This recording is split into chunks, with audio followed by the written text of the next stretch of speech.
Hello and welcome to Driver's Therapy. You see it, I'm excited, and yes, in front of you is a set of Comptech or CT engineering headers for our NSX. And let me tell you, I was on the hunt for some Comptech headers, and luckily Charles Brown with NSXRexRepair.com hooked me up. He is an awesome guy. And let me tell you, every time I do business or talk to him, he's just one of the most stand-up guys I've ever met in the NSX community. Well, guys, this is gonna be kind of a project, and I'm gonna break it up into multiple videos. And the reason why is because there is a lot of data and a lot of knowledge and information that you guys really need to know, and it's gonna be great fun to share it with you. So essentially, we're gonna start off by talking about our headers. And these are called CT engineering. Now, if you're not familiar, Comptech essentially broke off into different divisions. And from what I read, because there's an About Us page in Comptech, there was essentially a break off of different divisions. Investors bought certain rights to certain things and certain patents or whatever. But essentially, CT engineering is Comptech, and these headers have such a great reputation. Their build quality, their welds, and I'm super pumped up. But these came off of an NA2, I think so. I'll have to look at the video again. But essentially, this is all I have. So I don't have the adapters for an NA because this is a 1991. And I think I need a O2 sensor extension, and I need some gaskets, some multi-steel layer gaskets. Those I could find. Richard Graves with the Lap of the World, he helped me figure out that I can pick those up at AutoZone, which is still pretty cool. But I still need the adapters. And the crazy thing about the NSX community is that when I requested help for the adapters, people kept on emailing me and they were like, I've got adapters. And I was super excited and opened up the pictures, and it was adapters for the exhaust, not for the headers, but I was still very grateful. I just found it funny that I got a lot of emails and messages about I've got adapters, but it was the wrong ones. So if for some reason you guys have header adapters, I would really appreciate them. I need the header adapters and the bolts with the springs. I've reached out to a couple shops, and even though they used to sell this stuff, I know that at this point in time, they're not carrying certain things. So I've tried Science of Speed. I've also reached out to a few other shops in Japan, and essentially I'm out of luck right now, but I'm gonna rely on the NSX community to help me out on that. So why am I replacing the headers? Well, listen to this video.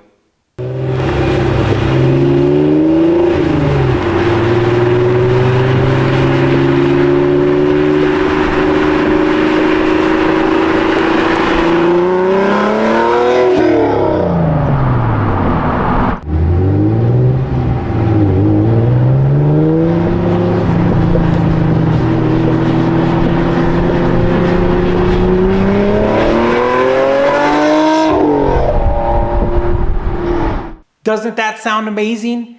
Let me tell you, right now I have a 2B exhaust on the car and I love it. And I know I always get into arguments with people like Clive about their exhaust, but let me tell you, the 2B exhaust is the best exhaust.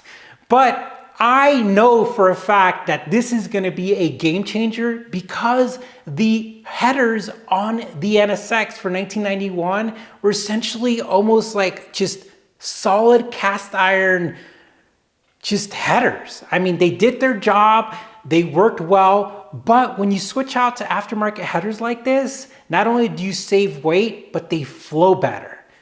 But I'm a real analytical person. I kind of have this engineering mindset with OCD that I really get caught up on these ideas, and it's not good for me sometimes because I really think about like, does this really work and will this be effective? And one of the things I've read about and looked, and I've seen some people reply on NSX Prime about, is that the original headers on the NSX, no matter if it's the NA1 or NA2, they had heat shields. And that really bugs me that these don't have any heat shields. But I'm gonna tell you what I'm gonna do here in a bit. I always digress, but These don't have heat shields, guys, and that kind of bugs me. I can understand in certain areas of the car it's fine, but when it wraps around the oil pan, I've always worried, like you're essentially boiling your oil, but maybe it doesn't have that big of an impact. But I know that those small sheet metal heat shields that Honda or Acura, whoever you want to side with, put on originally in the car, I know for a fact those have a purpose and they help. So essentially what I've decided to do is that I'm going to try to make my little heat shields, but I'm also going to have these ceramic coated. Now, it's not the ceramic coat that you put on a paint and be like, yeah, it looks good. But I'm going to get a Cerakote ceramic coat for headers, for exhaust components. And apparently it keeps headers in amazing conditions. Like I saw this video, I can't put it up because it would be like stealing somebody else's video.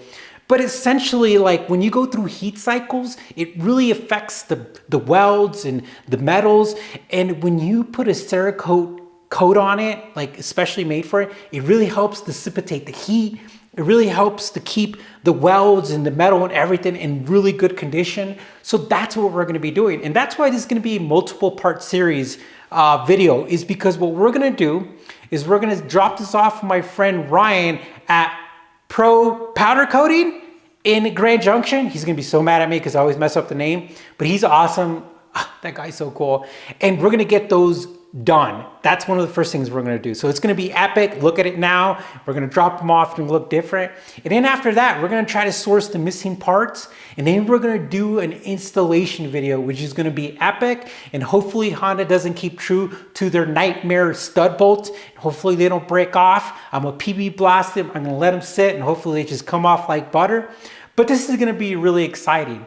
And in between all of that, we're going to do some comparison videos before we do the installation. So it's going to be a long installation for me, for you guys, but essentially I'm going to take I'm going to take one side of the manifold off, the OEM one, and we're going to compare it and look at it and weigh it and do all that fun stuff. But it's going to be really interactive. And another part of the video too is we're just going to talk about headers and why some of them are good and why some of them require grinding and why one of some of the best bang for the bucks, if you could get a good deal, is maybe an NA2 setup on an NA1. But essentially, this is a great upgrade, a great bolt-on upgrade that we're really excited. And we're also going to talk about this famous carb stamp that's on here. Why some of these headers have a plaque that says carb number or carb whatever. And we're going to kind of fill in and talk to you why that might be important if you live in a certain state. Well guys, thank you for watching. Stay tuned for the next parts on the header series. This is going to be really cool. And again, thanks for watching Driver's Therapy. Punch that like button, subscribe if you like our videos, and thank you again for watching. You take care and we will see you soon.